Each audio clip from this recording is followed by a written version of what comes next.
एक इंडस्ट्रीमध्ये हे होतं की मराठीमध्ये एवढ्यातच फिल्म बनवायची, एक 100 रुपयातच फिल्म बनवायची, 200 रुपयाची मराठी माणसाने फिल्म बनवू नये. मी कुठल्याही राजकीय हेतूने ती कथा लिहिली नव्हती. तर जर आपला हेतू अत्यंत स्वच्छ असेल तर मला वाटत नाही की त्याचे असे परिणाम होऊ शकतात. तर दशावतारी नाट्यकला आपल्याकडे सिंधुदुर्गात गेली 700-800 वर्षांपासून आहे, तसं आपण मानतो. पण आपल्या तरुणाईतल्या किती मुलांनी खरंच दशावतार पाहिलाय? बाबुली मेस्त्री ज्यावेळेला लिहून कथा पूर्ण झाली ना, त्यावेळेला लक्षात यायला लागलं की बाबुली मेस्त्री दिलीप प्रभावळकरांशिवाय कोणीच करू शकत नाही. या सिनेमाच्या यशामुळे अनेकांचं भलं झालं. ज्यांच्या चित्रपटगृहांमध्ये जनरली गर्दी होत नाही अशा चित्रपटगृहांमध्ये जवळजवळ वर्षभराचा त्यांचा बिझनेस हा पहिल्या आठवड्यात झाला. बऱ्याचदा दाक्षिणात्य सिनेमांशी याची तुलना देखील केली गेली. उलट मला असं वाटतं की दाक्षिणात्य चित्रपट काही काही इतके चांगले आहेत, त्यांच्याशी जर तुलना होत असेल तर चांगलीच गोष्ट आहे. म्हणजे त्याच्यात काही त्याचं वाईट वाटून घेण्याची काही गरज नाही.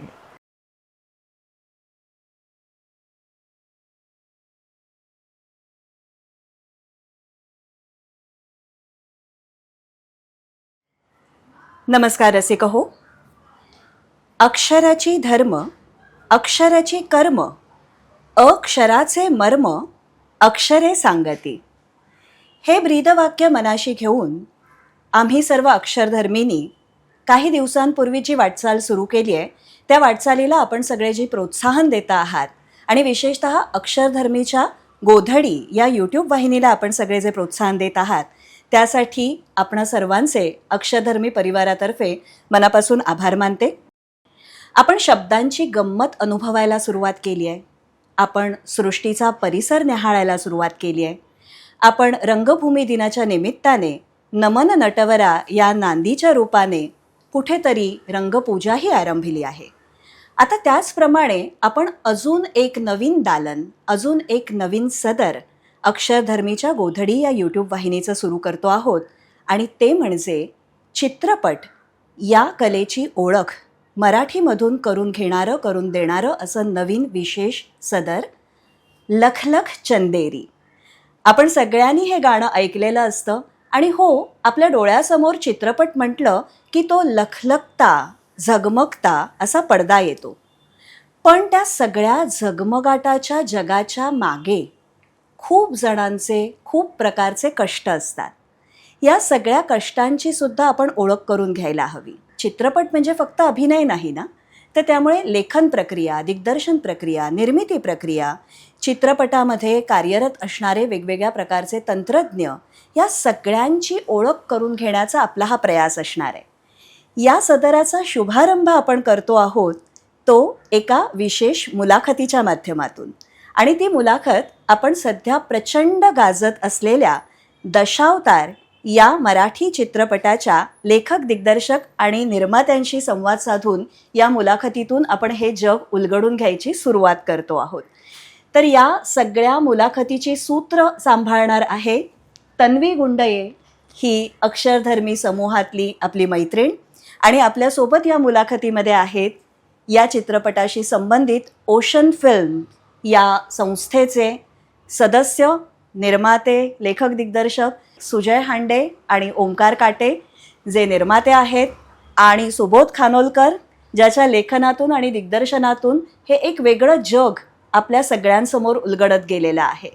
तर मी या सगळ्यांकडे या मुलाखतीची सूत्र सोपवते आणि तुम्हा सगळ्यांचे आभार यासाठी मानते की लखलख चंदेरीची सुरुवात या मुलाखतीच्या माध्यमातून खरोखरच लखलखीत होते आहे.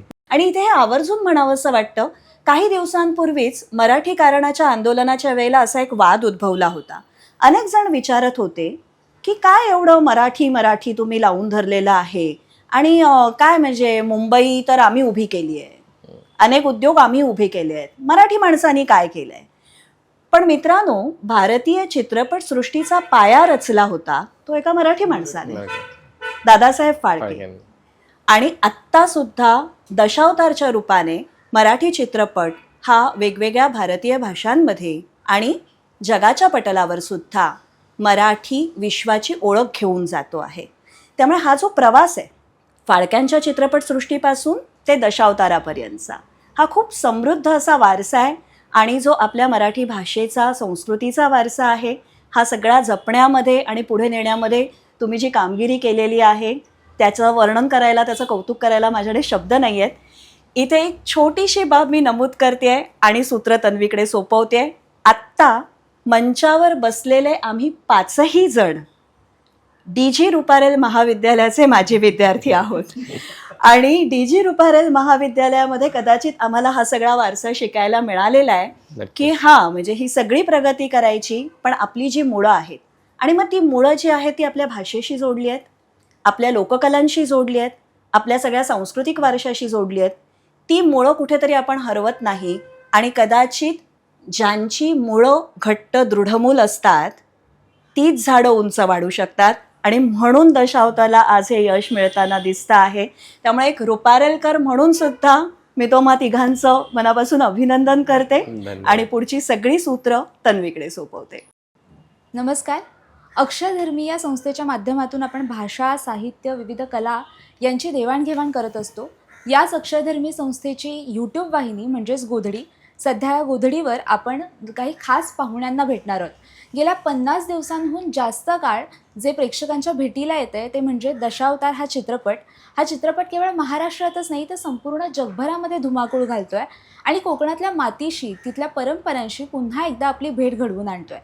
हा दशावतार ज्यांच्या मेहनतीतून आणि ज्यांच्या नजरेतून साकार झाला ते ओशन फिल्म कंपनीचे 3 शिलेदार आज आपल्यासोबत आहेत. आज आपण त्यांच्यासोबत गप्पा मारणार आहोत. ते शिलेदार म्हणजेच सुजय हांडे, सुबोध खानोलकर आणि ओंकार काटे. ओशन फिल्म कंपनी ही गेल्या 14 वर्षांपासून जाहिरात क्षेत्रामध्ये, मालिका क्षेत्रामध्ये काम करते.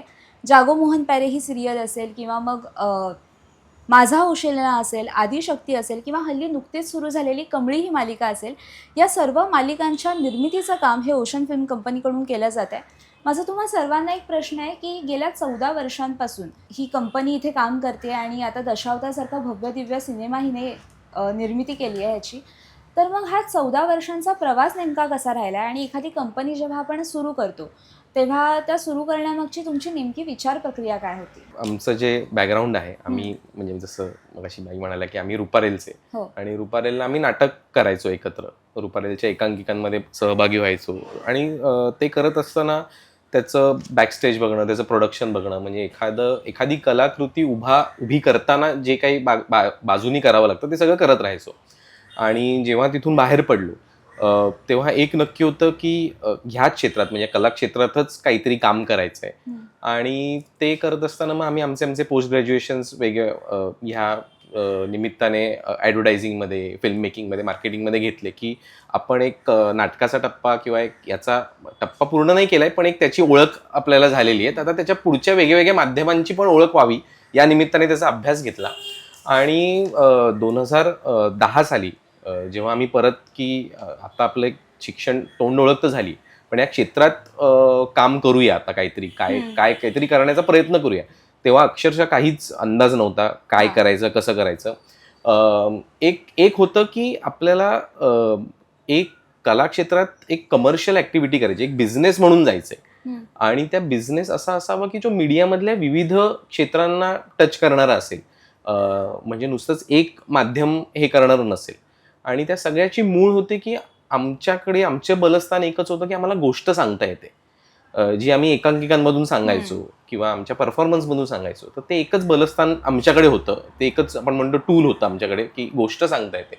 मग ह्याचं आपण काय करू शकतो हे याचा अंदाज तसा तेवढा नव्हता. पण आमच्या नशिबाने चांगले मेंटॉर्स मिळाले त्या काळात. म्हणजे आम्ही विकास गायतोंडे हे ॲडव्हर्टायझिंगमधले खूप मोठे व्यक्तिमत्व आहेत, म्हणजे ज्यांनी अगदी थम्सअप वगैरे ह्या सगळ्या ब्रँड्सना मोठं केलं आणि इंटरनॅशनल अवॉर्ड्स मिळालेले असे एक ॲडगुरू आहेत ते.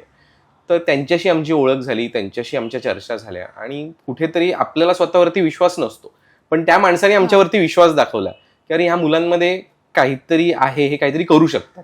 आणि अक्षरशः म्हणजे आजच्या जगात जेव्हा कुठेतरी तुमच्याकडे एक पोर्टफोलिओ लागतो, प्रोफाईल लागतो, काहीतरी काम दाखवायला किंवा काम मिळवायला, त्यावेळेला आम्हाला पहिलं काम मिळालं जाहिरात बनवण्याचं वामनरी पेठ या ज्वेलरी ब्रँडसाठी त्यांच्याकडून. आणि जे खूप मोठं होतं, म्हणजे आमच्याकडे तर अक्षरशः काहीच नव्हतं दाखवण्यासारखं किंवा काम करण्यासारखं. पण मला वाटतं की एक जेन्युनिटी होती, मेहनत करायची तयारी होती धडपड करण्याची तयारी होती आणि तो विश्वास त्यांनी आमच्यावरती दिला. आणि 2010 साली ज्या वेळेला फिल्मवरती शूट व्हायचं, म्हणजे डिजिटल तेव्हा आलं नव्हतं आणि फिल्म या रीळावरती शूट व्हायचं आणि आम्ही कधीच रीळावरती काही काम नव्हतं केलं आणि पहिली जाहिरात आम्ही शूट केली आणि अगदी धाकधूक होती. पण म्हणजे काय म्हणतो आपण, एक जेव्हा त्याच्यात आपण एक ॲमेच्युअर नाही पण नवीन असतो त्यावेळेला आपण ते सगळं आपल्याला माहित नसतं की हे आपण जे करतोय हे खूप काहीतरी महागडी गोष्ट आहे किंवा हे खूप जपून करायचं असतं. आपल्यात एक थोडासा बिनधास्तपणा असतो आणि त्या बिनधास्तपणामध्ये कुठेतरी ते सगळं जुळून आलं.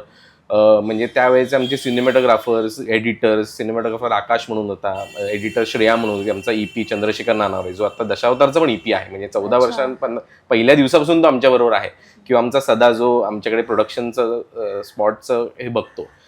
तर हे त्यावेळेला माणसं काही म्हणजे वेगवेगळ्या, म्हणजे सुबोध चंद्रशेखरला ओळखत होता म्हणून त्याची ओळख झाली. अशी ती एक सगळी जमत गेलो आणि आम्ही ती पहिली जाहिरात बनवली आणि ती बाहेर आली. आणि तोपर्यंत जाहिराती म्हणजे ज्वेलरी मार्केट असं होतं की ते कुठेतरी एखादी स्त्री ज्वेलरी परिधान करते किंवा ती घातलेली असेच फोटो किंवा असेच व्हिडिओ असायचे. आणि त्यावेळेला विकास सरांचं ब्रीफ असं होतं की आपली ज्वेलरीच ही स्टार आहे, तर आपल्याला कोणतीच स्टार किंवा सेलिब्रिटीची गरज नाही आणि आपली ज्वेलरीवरच फोकस करूया.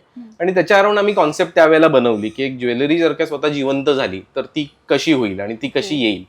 आणि तिथून कुठेतरी तो एक पहिला प्रवास सुरू झाला आणि तो पूर्णपणे इतरांनी दाखवलेल्या आमच्यावरती विश्वासामुळे झाला. आणि मग त्याच्यानंतर एक एक पावलं घेत गेलो पुढे. मग विविध आम्ही गोष्टी करत गेलो. मला वाटतं की म्हणजे हे झाल्यानंतर आम्ही सातत्याने वामनरी पेठे यांनी आमच्यावर विश्वास दाखवत आम्ही ॲडव्हर्टायझिंग याच्यात मग पूर्णपणे आलो. सुरुवातीला एक ॲड फिल्म प्रोडक्शन हाऊस, म्हणजे फिल्म बनवणारं फक्त प्रोडक्शन हाऊस होतं, पण विकास सरांबरोबर राहून आम्हाला याचा एक पूर्ण 360 डिग्री ओव्हरव्ह्यू की एखादा बिझनेस हा जेव्हा सुरू केला जातो तर त्याला क्रिएटिव्ह सोल्युशन्स कसं देऊ शकतो. बिझनेसमन हा जो असतो हा शेवटी स्ट्रॅटेजिक आणि प्लॅनिंग करत असतो, पण त्याला क्रिएटिव्ह सोल्युशन जर का त्या गोष्टीला मिळाले तर अजून तो बिझनेस मोठा होऊ शकतो. आणि त्या अनुषंगाने ओशनची वाटचाल सुरू झाली की फक्त ॲड फिल्म बनवणारा नाही पण ॲडव्हर्टायझिंगच्या माध्यमातून क्रिएटिव्ह सोल्युशन्स देणारं एक संस्था ती उभी म्हणजे करायला सुरुवात केली आम्ही. त्यावेळेला ऑफकोर्स असं होतं की आम्ही तिघंच सगळं करायचो, 1-2 लोक आमच्याबरोबर होती, पण तीच गंमत होती की त्याच्यातून आम्ही शिकायचो. काही गोष्टी आम्हाला माहीत नव्हत्या, म्हणजे अगदी पेपरात जाहिरात येते तर त्याची प्रिंट क्वालिटी कशी इम्प्रूव्ह करायची. तर मग त्यासाठी मग आम्ही मॉक पेपर आणायचा, त्याच्यावरती प्रिंट करून बघायचं, त्याच्यावरती 10 प्रिंट करून बघायचं, मग थोडेसे आर्टवर्कमध्ये बदल करायचे, परत प्रिंट करून बघायचं. असं करत करत करत मग अंदाज आला की अरे नाही, आपल्याला जो डोळ्यांना जो गोल्डन कलर दिसतो एखाद्या सोन्याचा किंवा ज्वेलरीचा, तो तसाच्या तसाच पेपरात कसा येईल याच्यासाठी आपल्याला काय प्रयत्न करता येतील, त्याच्यासाठी काय गोष्टी आपल्याला साध्य करता येतील.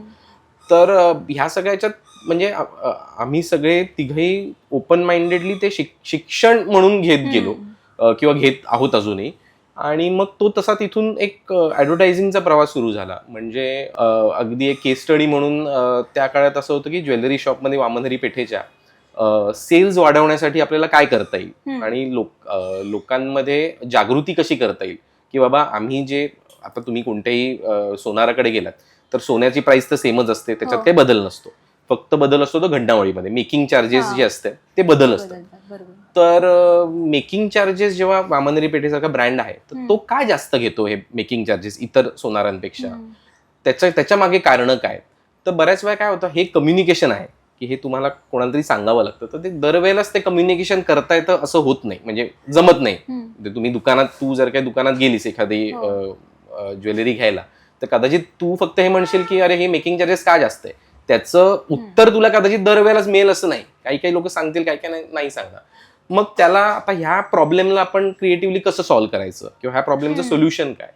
तर मग आम्ही त्यावेळेला 6 स्टेप्स टू परफेक्शनच्या 6 फिल्म्स बनवल्या की एखादी जी ज्वेलरी असते ही बनताना किती मेहनत लागते.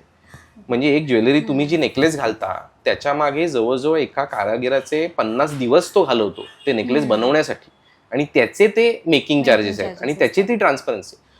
तर ह्याच्यामुळे त्यांना बराच फरक पडला. सो म्हणजे एखादा कोणताही प्रॉब्लेम बिझनेस मधला तो आपल्याला क्रिएटिव्हली कसा सॉल्व्ह करता येईल असा ह्या अनुषंगाने आम्ही मग त्यावेळेला, आणि ह्याच्यात अगेन गोष्ट आहेच, म्हणजे आमचा जो मूळ होता ही गोष्ट सांगणं, तर आम्ही ती गोष्ट सांगायचो की एक कारागीर आहे तो कसं हे करतो, काय करतो, मग त्याच्यामागे किती मेहनत लागते. आणि म्हणून मग जे लोकांना जे सबकॉन्शियस लेवलला एक उत्तर हवं असायचं की अरे हे महाग काय, तर त्यांना ते मिळून जायचं की अरे हे महाग आहे कारण का एका माणसाने खूप एवढी मेहनत केली. नाहीतर लोकांच्या मनात असतं की आपण सोनं टाकलं आणि डायरेक्ट बाहेर आलं मशीन म्हणून, तर तसं नाहीये. सो असे काही आम्ही कामं करत गेलो, ऍडफिल्मची बरीच कामं करत गेलो. मग 2014 साली अजून एक ऑपॉर्च्युनिटी आम्हाला आली, 12 साली अजून एक ऑपॉर्च्युनिटी आली की आमची जी एडिटर होती श्रेया चॅटर्जी, तिच्याकडे खूप छान संकल्पना होती की भारत हा कॉलोनाइज झाला होता, इतकी वर्ष कॉलोनायझेशनच्या अंडर होता. ब्रिटिश कॉलोनायझर्स होते, फ्रेंच होते, पोर्तुगीज होते. पण पोर्तुगीजांच्या कॉलोनायझेशनचं एक वैशिष्ट्य असं होतं की ब्राझील मध्ये पोर्तुगीजांचं कॉलोनायझेशन होतं, भारतात होतं. पण तुम्ही ब्राझीलमध्ये गेलात तर आता ब्राझीलची बहुसंख्य लोक ही पोर्तुगीज बोलतात. ते तिकडची भाषा त्यावेळेला विसरून गेले किंवा नष्ट झाली किंवा जे काय त्यांचं जे काय इतिहास असेल तो. पण आपल्याकडे गोव्यामध्ये तुम्ही गेलात जिथे पोर्तुगीजांचं राज्य होतं, तिथे तसं न होता पोर्तुगीज आणि भारतीय आणि हे सगळं एकत्र एक वेगळंच मिक्सचर झालं तयार.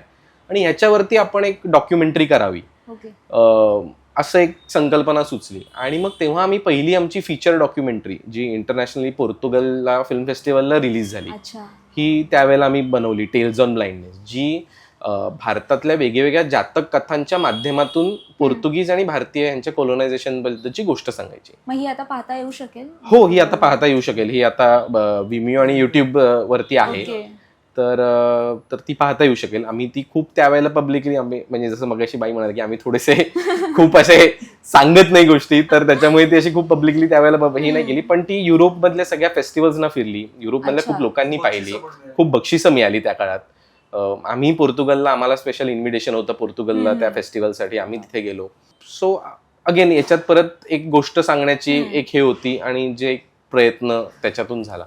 तुम्ही आता म्हणताय तसं की गोष्ट सांगण्याचा प्रयत्न होता, तर ही दशावतारची गोष्ट नेमकी कशी समजली, याचा उगम कसा झाला, कशी संकल्पना सुचली, हीच गोष्ट सांगावी असं का वाटलं? मला असं वाटतं की जे आपल्याला आपल्या जवळच असतं ना, इमोशनली असेल किंवा तुमच्या परिघामधल्या ज्या गोष्टी तुम्ही आधीपासून पाहत असताना, त्याचा तुमच्या विचार करण्यावर, तुमच्या लेखनावर, तुमच्या सृजनशीलतेवर काही ना काहीतरी परिणाम होत असतो. तर मी मुळात मुंबईत जरी लहानाचा मोठा झालेला असलो तरी प्रत्येक सुट्टी कोकणात गेलेली आहे. आजोळी गेलेली आहे घरी, ओंकार कोकणात, प्रत्येक त्याचं आजोळ कोकणात आहे तर तो गेलेला आहे. सुजयचं गाव जरी जुन्नर असलं तरी त्याच्या आंब्याच्या व्यवसायामुळे तो सातत्याने देवगड आणि कोकणात लहानपणापासून जात आलेला आहे. आणि आमची मैत्री झाल्यापासून आम्ही प्रत्येक सुट्टी कोकणात आमच्या कोणाच्या ना कोणाच्या तरी घरात घालवलेली आहे. तर या सगळ्यामुळे कोकण आमच्या खूप जवळचं होतं. दुसरा एक त्याच्यातला मुद्दा होता की दशावतार ही लोककला मी लहानपणापासून बघत आलेलो आहे आणि तेव्हापासून त्याचा प्रचंड प्रभाव माझ्यावर होता. कारण त्याच्यात दशावतारी लोककलेमध्ये संवादांची गंमत आहे, प्राकृत भाषेतल्या शास्त्रीय संगीतावर आधारित गाण्यांचं एक त्याला साथ आहे. रंगभूषा खूप वेगळ्या असतात, वेशभूषा खूप वेगळ्या असतात, लढाई आहे, नृत्य आहे. तर अशी परिपूर्ण लोककला या फार दुर्मिळ असतात. या सगळ्याचा भाग असलेली लोककला आपल्या कोकणात, आपल्या अंगणात घडताना मी पाहिली आहे. तर त्याचा एक परिणाम होता. त्याचबरोबर जसं आम्ही वारंवार कोकणात जात होतो तेव्हा तिकडचे सामाजिक प्रश्न, तिकडचा निसर्ग आम्हाला प्रचंड आवडतो आणि त्या निसर्गाचा होणारा ऱ्हास दिसत होता. तर ज्या वेळेला असं डोक्यात होतं की ओशन फिल्म कंपनी, आपल्या जर कंपनीचं नावच फिल्म कंपनी आहे तर आपण जेव्हा स्वतः चित्रपटाची निर्मिती करावी असं जेव्हा आमच्या डोक्यात आलं त्यावेळेला साहजिक तो विषय आपल्या हृदयाच्या जवळचा असावा असं वाटलं.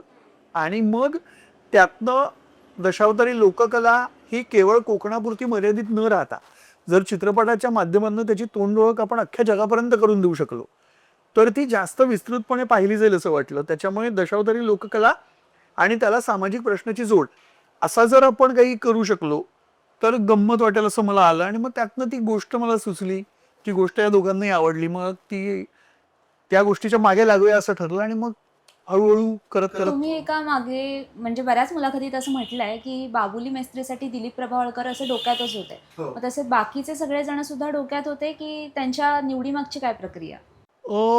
बाबुली मेस्त्री ज्यावेळेला लिहून कथा पूर्ण झाली ना, त्यावेळेला लक्षात यायला लागलं की बाबुली मेस्त्री दिलीप प्रभावळकरांशिवाय कोणीच करू शकत नाही.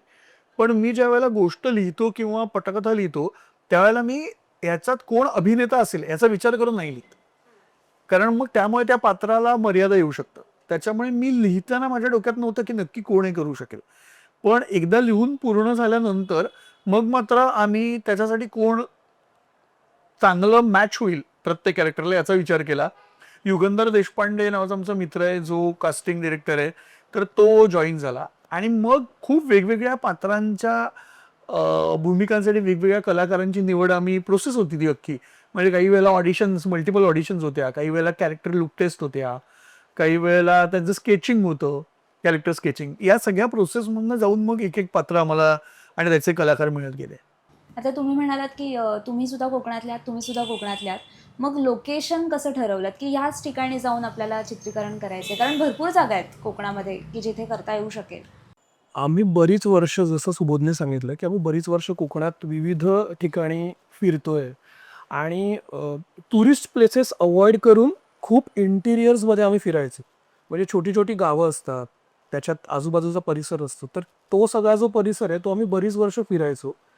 कथेबद्दल जेव्हा डिस्कशन सुरू झालं आणि मग लोकेशनवरती जेव्हा विषय आला, तेव्हा कथेमधून सुबोधचं एक क्लिअर म्हणणं होतं की कोकण म्हटल्यानंतर आपल्याला समुद्रकिनारा, पाणी आणि तो सगळा परिसर एवढंच फक्त डोळ्यासमोर येतं. ते चित्र बाजूला सारून इतर कोकण जो आहे, जो खरा कोकण आपण म्हणू शकतो किंवा जो कोकण लोकांनी आतापर्यंत बघितला नव्हता, तर तो आपण कसा आपल्या चित्रपटाच्या माध्यमातून लोकांना उलगडूया, त्यांना दाखवूया. की आपण म्हणतो की ॲमेझॉनचं जंगल आहे किंवा भारतातल्या इतर ठिकाणची जंगलं आहेत, त्याच्याच तोडीस तोड जंगल ही सह्याद्रीचा जो पट्टा कोकणाशी रिलेटेड आपल्याला दिसतो, आपण तो तो एक्सप्लोरच केलेला नाहीये. तर तो एक्सप्लोर आपण करून जर दाखवला आणि त्याच्या बरोबरीनेच आपली कथा व्यवस्थित त्याच्या चपकल त्या लोकेशनमध्ये बसते, तर मग आपण ते का करू नये. मग तिथून तो प्रवास खरं तर सुरू झाला लोकेशन शोधण्याचा. आमचे तिथले आम्ही बरीच वर्ष तिथे जात असल्यामुळे आमचे मित्र आहेत, मिडबावकर म्हणून आहेत, राऊळ म्हणून आहेत, असे आजूबाजूच्या त्या परिसरातले बरीच लोक आहेत. त्यांनी ॲक्च्युली आम्हाला ती लोकेशन्स, जेव्हा आम्ही त्यांना एक्सप्लेन केलं की आम्हाला अशा टाईपचं लोकेशन पाहिजे, आम्हाला अशा अशा ठिकाणी जायचं आहे, तर तेव्हा त्यांनी ही लोकेशन्स आम्हाला फिरवली. ही सगळी लोकेशन्स आम्ही पायी फिरलो. तुम्ही एखादी गोष्ट जेव्हा गाडीने फिरता आणि तुम्ही पायी फिरता, तेव्हा त्याच्यातला डिफरन्स असा असतो की तुम्हाला तिथल्या ॲक्च्युअल गोष्टी लक्षात येतात. तुम्ही चालून जाऊ शकता का? कारण की प्रोडक्शन जेव्हा जेव्हा चित्रपटासाठी आपण ही गोष्ट बघतोय लोकेशन म्हणून, तर त्याच्यामध्ये 200-250 लोकांना तुम्हाला तिथे पोचवायचं असतं. त्याच्यासाठी तुम्ही प्रत्यक्ष ती पाऊल वाट, तो रस्ता हे चोखंदळपणे बघणं गरजेचं असतं. तिथे इतके मोठे कलाकार आपल्याला घेऊन जायचे आहेत. सो तो प्रवास जो आहे, त्या प्रवासामध्ये तुम्हाला ह्या छोट्या छोट्या गोष्टींच्या बारकाव्यांकडे लक्ष द्यावं लागतं. दिग्दर्शक किंवा लेखक म्हणून सुबोध त्या दृष्टीने बघत होता की कथेसाठी ते लोकेशन बरोबर आहे का.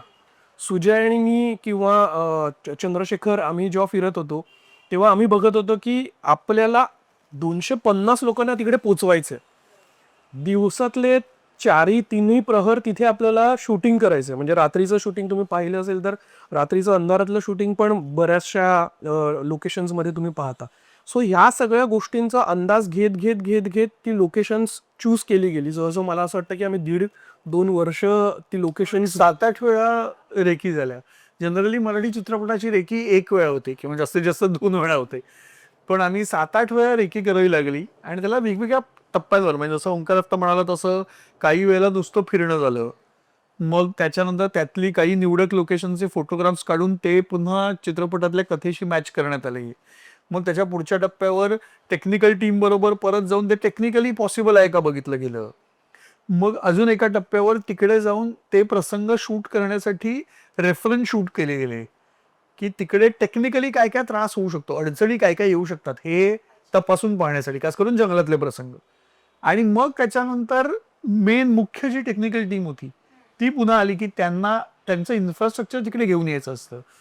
म्हणजे जनरेटर कुठे लागणार पासून वायर्स कुठे आणणार इथपर्यंत जे बाकीची टेक्निकल टीम असते ती आली. तर असे खूप टप्पे झाले त्याचे. नाही, या टप्प्यामध्ये ऋतूंचा पण टप्पा आम्ही फॉलो, कारण की त्याच्यानुसार तुमचं भौगोलिक सगळी परिस्थिती सतत बदलतं. छोटी उत्सुकता म्हणून की ते कातळ शिल्प होतं ते बनवलं होतं की आधीपासूनच तिथे होतं? बनवलं होतं. कातळ शिल्प जी कोकणातली आहेत त्याच्यापासून रेफरन्स घेऊन ते आपण बनवलं, म्हणजे त्याचं डिझायनिंग केलं आणि आमच्या आर्ट टीमने ते सगळं सगळं बनवलं. मराठी चित्रपटांच्या बाबतीत एक मुद्दा नेहमी येतो की मराठी चित्रपटांना फारसं बजेट नसतं किंवा ह्यांना काही जमणार नाही असंही सर्रास बोललं जातं. तर तुम्हाला काही असा अनुभव आला आहे का की ह्यांना नाही झेपणार किंवा ह्यांच्याकडून नाही होणार? कुठल्या वेगळ्या रोषाला असं सामोरं जावं लागलं का आर्थिक गणितांच्या बाबतीत? मला वाटतं की आर्थिक गणितामध्ये असं रोषाला नाही सामोरं जावं लागलं, पण एक इंडस्ट्रीमध्ये हे होतं की मराठीमध्ये एवढ्यातच फिल्म बनवायची असं एक, म्हणजे आमच्याबद्दल नाही, जनरलीच एक नॉर्म आपण म्हणतो ना, एक पॉलिसी ठरलेली आहे की बाबा एक 100 रुपयातच फिल्म बनवायची, 200 रुपयाची मराठी माणसाने फिल्म बनवू नये. आणि आम्ही त्या सगळ्यापासून थोडंसं अलिप्त असल्यामुळे आम्ही जेव्हा करायचं ठरवलं तेव्हा आमचं असंच होतं की नाही, आपण करणार आहोत तर आपल्याला त्या गोष्टीला जी गरज आहे, असं काही नाही की म्हणजे ज्या गोष्टीला गरज 100 रुपयाची ते 100 रुपये खर्च करावे, ज्या गोष्टीला 500 रुपयाची ते 500 रुपये खर्च करावे. तर ह्या गोष्टीला जे गरज आहे ते आपण उभं करूया. आणि आमचे जे इतर को प्रोड्युसर्स पण ते जॉईन झाले. मला वाटतं ते सगळेच ह्या गोष्टीवरती, सुबोधच्या सगळ्या लिखाणावरती, याच्यावरती विश्वास होता. आमच्या प्रोडक्शनचं इतक्या वर्षांचा जो अनुभव होता त्याच्यावरती विश्वास होता. त्याच्यामुळे सगळ्यांनी पॉझिटिव्हली आले. असं कोणी असं नाही झालं की अरे बापरे हे काय चालू आहे. पण सुरुवातीला आमच्यात धाकधूक होती की आपण एवढं मोठं करतोय तर बाबा झेपेल का हा नाही, पण करूया ना. पण एकदा ठरवलं करायचं तर मग मग मग मग आम्ही मागे वळून नाही बघितलं, मग करत गेलो. आणि चित्रपटामध्ये खाणकाम वगैरेचा मुद्दा घेत असताना असं कधी वाटलं का की याला वेगळं राजकीय वळण लागू शकेल? मला नाही वाटलं. म्हणजे आत्ता नंतर वळून बघताना अनेक जण हा प्रश्न विचारतात, पण करत असताना मला खरंच नाही वाटलं. कारण मी कुठल्याही राजकीय हेतूने ती कथा लिहिली नव्हती. तर जर आपला हेतू अत्यंत स्वच्छ असेल तर मला वाटत नाही की त्याचे असे परिणाम होऊ शकतात. माझा हेतू अत्यंत क्लिअर होता. तिथल्या खाणींना किंवा तिथल्या विकास कामांना विरोध नाहीये. पण जर आपण निसर्गाचा ऱ्हास करून विकास करायला गेलो तर तो फार काळ टिकू शकणारा विकास नाहीये. हे आपल्याला आता जगभरात दिसतंय. तो काही कोकणचा प्रश्न नाहीये. तो हिमाचल प्रदेश किंवा उत्तराखंडमध्ये होत असणारा निसर्गाचा प्रकोप असेल, पंजाबमध्ये येणारा पूर असेल, की अमेझॉनच्या खोऱ्यात होणारी जंगलतोड असेल. जगभरात कुठेही ज्या वेळेला विकास अनिर्बंध व्हायला लागतो आणि त्याच्यामुळे निसर्गाची हानी होते, त्यावेळेला निसर्ग तो पलटवार करतो हे आपण पाहतोय. आणि हेच आम्ही कोकणात पाहत होतो की अनिर्बंध वृक्षतोड होतीये. अनेक ठिकाणी अशा खाणींची निर्मिती होते ज्याची कदाचित त्या ठिकाणी गरज नाहीये, किंवा जर गरज असेल तर ती सांभाळून मर्यादित स्वरूपात करण्याची गरज आहे. आणि त्याचे दुष्परिणाम कोकणावर काय होत आहेत हे आम्ही पाहत होतो. कोकणातल्या अनेक संस्था त्याच्याबद्दल बोलत असतीलच, पण मला त्या समाजकारणात किंवा राजकारणात जायचं नव्हतं. माझं म्हणणं होतं सामान्य माणसांना त्याची झळ बसते, आणि जर सामान्य माणसांना त्याची झळ बसते तर एक दुसरा सामान्य माणूस म्हणून त्याचा कॉग्निजन्स घेणं, त्याची संवेदनशीलता बाळगणं आणि ते कागदावर उतरवणं हे स्वाभाविकपणे येत होतं. म्हणजे जर मला त्याच्यात काही माझा हेतू असता तर मला त्याची भीती वाटली असती. तर हेतू नसल्यामुळे तसं काही वाटलं नाही मला. बरं. भरपूर दिग्गज कलाकार या सिनेमामध्ये आहेत. महेश मांजरेकर असतील, भरत जाधव आहे. तर मग ह्या सगळ्यांसोबत काम करत असताना एखादा लक्षात राहिलेला प्रसंग किंवा एखादा किस्सा, एखादी घडलेली फजिती असं नाही. ऍक्च्युली किस्से पण असे रोजच काही ना काहीतरी होत असायचं. त्याच्यामुळे असं काही बऱ्याच वेळेला हा प्रश्न विचारला जातात की असं काही विनोदी प्रसंग आहेत का, किंवा असं काही घडलं का. पण मला असं वाटतं की शूटिंगचा किंवा सिनेमा निर्मितीचा अख्खा प्रवास असतो ना, तो प्रत्येकच दिवस काहीतरी नवीन घेऊन येणारा आणि घडणारा असतो. त्या घटना कधी घाबरवणाऱ्या असतात, कधी हसवणाऱ्या असतात, कधी तुम्हाला फ्रस्ट्रेट करणाऱ्या असतात. रोजचा दिवस हा नवीन काहीतरी आव्हानं घेऊन येत असतो. आणि असं अनेक वेळेला आली. म्हणजे दिलीप प्रभावळकरांचं शूटिंगच्या जस्ट आधी आजारी पडणं असेल किंवा आमच्या शूटिंगच्या कालखंडात झालेले अपघात असतील, तर अशा घटना होत होत्या. पण मला असं वाटतं या सगळ्याच्या पलीकडे जाऊन त्या 250 जणांची जी आमची टीम होती ती एक दुर्दम्य आशावाद आणि एक दुर्दम्य आत्मविश्वास असलेली टीम होती की काही झालं तरी आपल्याला ही गोष्ट चांगल्या पद्धतीने सांगायची सगळ्यांनी मिळून, आणि त्यासाठी एकमेकांना सहकार्य करण्याची आणि एकमेकांसाठी उभं राहण्याचं एक चांगलं वातावरण तिकडे निर्माण झालं होतं. आणि त्याच्यामुळे ती खूप छान झालं ते सगळा प्रोसेस. अनेक गोष्टी आहेत म्हणजे भरतदादा उलट लटकवून त्याने नंतर सांगितलं. म्हणजे ते प्रसंग खूप आहेत. म्हणजे दिलीप प्रभावळकरांच्या बाबतीत होतं जसं की त्यांनी 8-8 तास ते आणि रवी काळे त्या खाडीत शूटिंग करत होते, ज्याला पाण्याला ऍक्च्युअल फोर्स होता. आणि दिलीप प्रभावळकर आणि रवी काळे कुठल्याही अडचणीशिवाय कुठल्याही तक्रारीशिवाय सकाळी 6:30-7ला पाण्यात उतरले होते. ते संध्याकाळी 4:30-5 पर्यंत 6 पर्यंत आम्ही पाण्यात होतो आणि जेवायला बाहेर यायचे, परत पाण्यात जायचे. आणि ते खूप म्हणजे असं खारं पाणी, कारण की ते खाडीचं पाणी आहे, तर ते खारं पाणी, त्याला वेग असतो समुद्राकडे जाताना, हे सगळं सहन करून ते करत होते. आजारातून उठले होते. किंवा भरत दादा जसं आता म्हणाल की भरत सर आमच्या बरोबर काम करत होते आणि त्यांच्या प्रसंगासाठी त्यांना ऍक्शन सिक्वेन्स होता, तर त्यांना रिग करून उलटं लटकवलं जात होतं आणि अख्खा रात्रभर बराच काळ ते उलटे लटकलेले होते. आणि त्यांनी तो अख्खा प्रसंग स्वतः केला. आणि सगळं संपल्यानंतर सकाळी त्यांनी मला विचारलं सगळं ओके झालं ना. आणि मला ते वर्टिगोचा त्रास आहे ना, म्हणून मला भीती वाटत होती. तर आपल्याला वर्टिगोचा त्रास असताना सुद्धा त्यांनी ही जी कमिटमेंट दाखवली. खूप आहेत असे असे प्रसंग. महेश सर आहेत ते की त्यांचं अत्यंत जास्त कॉपरेशन तर होतंच, पण त्याचबरोबर त्यांच्या दिग्दर्शनाचं किंवा त्यांच्या अनुभवाचा फायदा आम्हाला मिळावा यासाठी हक्काने सजेशन्स देणं होतं. किंवा वेळीवेळी तर असं तर त्यांनी सांगितलं की नाही हा प्रसंग चांगला नाही झाला, तू पुन्हा कर, मी हवं तर त्यासाठी एक्स्ट्रा वेळ देतो. आणि अशा वेळेला एवढ्या दिग्गज कलाकाराने, एवढ्या मोठ्या दिग्दर्शकाने, लेखकाने, निर्मात्याने स्वतः 9च्या शिफ्टला सकाळी 7 वाजता येऊन थांबणं की तुम्हाला जर हा प्रसंग पुन्हा करायचा तर मी पुन्हा लवकर येतो, आपण करूया. तर हे सगळे जे अनुभव आहेत ना ते आम्हाला समृद्ध करणार आहेत. आणि अर्थातच सिनेमाला पण त्यांनी अजून छान केलं. आता सध्या साता समुद्रापार ह्याचं कौतुक होत आहे, बघ कुठलं असं एखादं कौतुक की याच्यासाठी केला होता अट्टहास, अशी एखादी मोमेंट आठवते का? खूप आहेत. खूप वेगवेगळ्या प्रकारच्या लोकांना खूप वेगवेगळ्या पद्धतीने या सिनेमाचा आनंद मिळाला.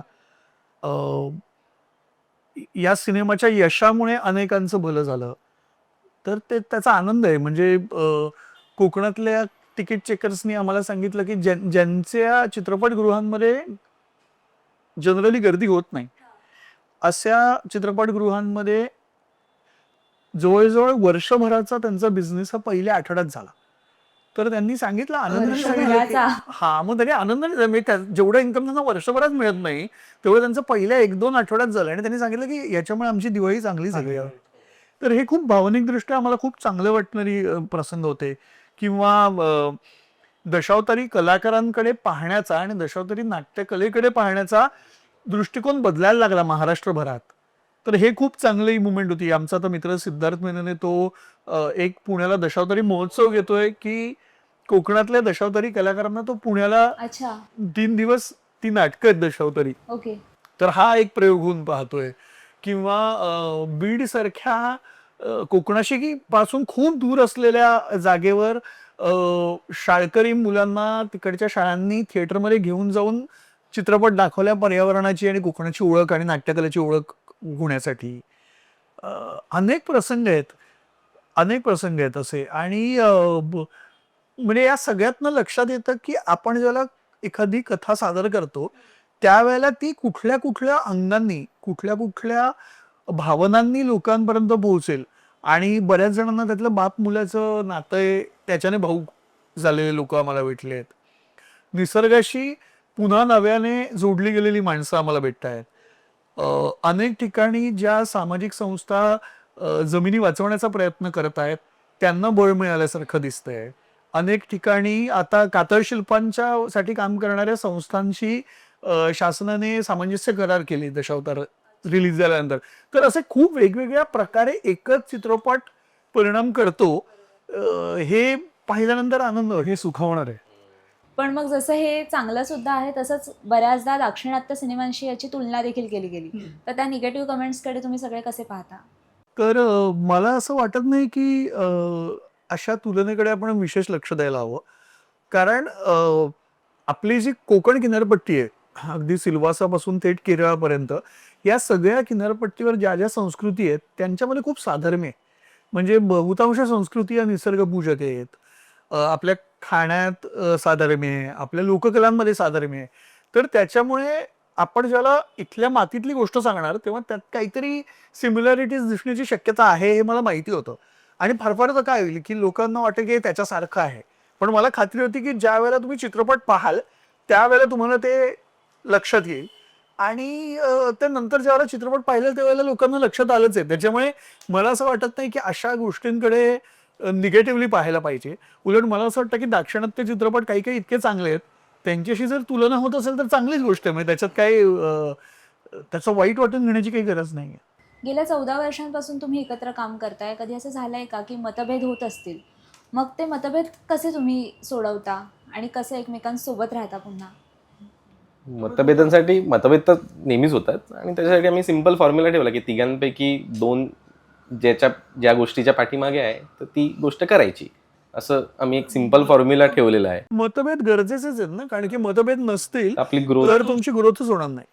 त्यामुळे प्रत्येक एखाद्या विषयाला वेगळ्या अंगाने पाहण्याचं जे सामर्थ्य मिळतं ते त्याचमुळे मिळतं.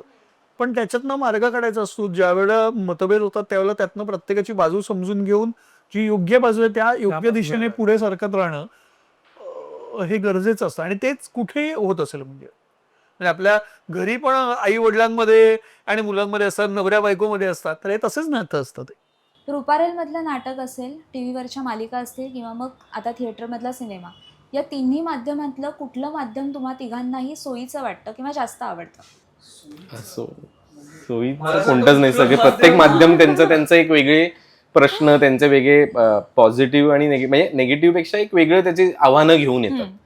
सो मला वाटतं की आम्ही तिघही ह्या वेगवेगळ्या माध्यमांमध्ये जे काम करत आलोय ते एक चॅलेंज म्हणून करत आलोय की अरे हे करतोय आता. एक आहे की ह्याच्यामुळे एकमेकांची आम्हाला काम करताना मदत होते. आमच्या मालिकेचं आम्हाला जे शिक्षण मिळालंय ते कुठेतरी फिल्म बनवताना आम्हाला त्याची मदत झाली. आमचं जाहिरातीचं जे शिक्षण मिळालंय ते मालिका प्रेझेंट करताना त्याची मदत झाली. सो असं ते पूरक हे झालंय. पण कोणतंही एक माध्यम असं काही तसं काही नाही. मला उलट वाटतं की कुठल्याही माध्यमात गोष्ट सांगायला जर आपल्याला आवडते तर त्याला त्या माध्यमाचं बंधन नाही असता कामा. म्हणजे जेवढं जाहिरात करताना गंमत येते तेवढीच गंमत मालिका करताना येते, तितकीच गंमत आता चित्रपट करता येते. जसं हा म्हणाला की आव्हानं वेगवेगळी असतात, पण तुम्ही ज्यावेळेला मनोरंजन क्षेत्रात काम करता त्यावेळेला आव्हानं असणारच आहेत.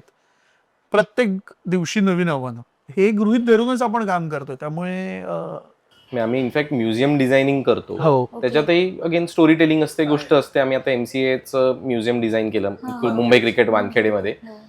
तर पण त्याच्यात पण तेच म्हणजे त्याची एक वेगळी पद्धत आहे, वेगळं हे आहे. पण या सगळ्याचा समान धागा गोष्ट सांगणं आहे आणि त्याचे वेगवेगळे त्याचे एक बलस्थान आहे, त्याचे प्रोज अँड कॉन्स आहेत. तर ते पण त्याच्यामुळे शिकायला मिळतं आणि त्याचा वापर इतर गोष्टींमध्ये मिळतो. एक छोटासा प्रश्न तुमच्यासाठी. तुमची एक लहानशी भूमिका आम्ही त्यात पाहिली, ही ठरवून गेलेली होती की असंच साधारण? नाही, मला ती ठरवून गेलेली नव्हती. त्या क्षणाला सुबोधला असं वाटलं की तिथे आपण थोडं काहीतरी अजून ॲड ऑन करण्याची आवश्यकता आहे. सो त्याने सडनली मला वाटतं रात्री आमचं शूटिंग चाललं होतं. रात्री 2:30-3च्या दरम्यान त्याने सांगितलं जाऊन कपडे घाल आणि आपण ते शूट. मला माहिती होतं कारण की काय आहे, एक तर ओंकार कॉलेजला असताना नाटकात काम करायचं त्यामुळे मला माहिती होतं त्याला अभिनय व्यवस्थित करता येतो आणि त्याला कॅमेरा प्रेझेन्स आहे, त्याला त्याची भीती वाटत नाही. त्याने माझ्या औषधामध्ये पण एक काम केलं होतं त्यामुळे मला माहिती होतं की ते तो करू शकतो. दुसरं आमच्या अख्ख्या प्रोसेसमध्ये गाण्यांच्या सगळ्या प्रोसेसमध्ये तो इन्व्हॉल्व होता. त्यामुळे त्याला सगळी गाणी पाठ होती, त्याला स्वतःला उत्तम गाणं म्हणता येतं. त्याच्यामुळे मला माहिती होतं की आत्ता या क्षणाला लिपसिंग करू शकणारी आणि उत्तम प्रेझेन्स असू शकणारी व्यक्ती माझ्या बरोबर आहे, हक्काची आहे. तर मी जर तिला सांगितलं तर हे काम पटकन होईल. तर तो माझा स्वार्थ होता की मला पटकन सोल्युशन ते अवेलेबल होतं आणि त्याने चांगलं केलं. म्हणजे आणि लोकांना लक्षात राहत होतो. हो. एक शेवटचा प्रश्न. की लोककला लोकसंगीत हे पुन्हा आपल्या नव्याने भेटायला येते. म्हणजे दशावतारसारखा चित्रपट असेल, कुर्ला टू वेंगुर्ला, घरत गणपती, सगळ्यांमधून पुन्हा लोककला परंपरा गावची आपल्या भेटीला येते. परत सध्याची तरुणाईसुद्धा याकडे वळताना दिसते, म्हणजे फोक आख्यान वगैरे असेल. तर सध्याच्या तरुणाईला या लोककलांविषयी तुम्ही काय सांगू शकाल? मला असं वाटतं की आपल्याला काय माहिती आहे का, प्रत्येकच माणसाला, मग तो महाराष्ट्रातला असो किंवा जगातला कुठलाही असो, त्याला त्याच्या मुळाकडे जाण्याची ओढ असते. आणि त्या मुळाकडे जाण्याची जी ओढ असते ना, त्याचा मार्ग म्हणून तो लोककलेकडे लोकसंस्कृतीकडे पाहत असतो. म्हणजे मग एखादा अमेरिकेत राहणारा माणूस सुद्धा त्याचं इटालियन रूट शोधत इटलीतल्या कुठल्या तरी गावात जातो आणि तिकडचा खाद्यपदार्थ बनवायला शिकतो किंवा तिकडचं नृत्य शिकायचा प्रयत्न करतो, कारण त्याला, आपल्याला सगळ्यांना आवड असते आपल्या मूळ जागी जायची. ते कदाचित आपल्या जीन्समध्ये. हे करत असताना आपण त्याच्या जवळ जाण्याच्या प्रोसेसमध्ये फक्त मला असं वाटतं की आपण त्याचं फॅड म्हणून त्याच्याकडे बघू नये. बऱ्याच वेळेला आत्ताच्या काळात काय होतं, आपण ते मिरवण्याची गोष्ट, अभिमानाची गोष्ट किंवा फॅड म्हणून त्याच्याकडे बघतो, पण त्याचा खरंच आस्वाद घेण्यासाठी किंवा खरंच त्याच्याशी एकरूप होण्यासाठी जे करायला हवं ते फार वरवर राहतं. म्हणजे उदाहरणार्थ आता आपण दशावताराचं उदाहरण घेतलं तर दशावतारी नाट्यकला आपल्याकडे सिंधुदुर्गात गेली 700-800 वर्षांपासून आहे, तसं आपण मानतो. पण आपल्या तरुणाईतल्या किती मुलांनी खरंच दशावतार पाहिलाय?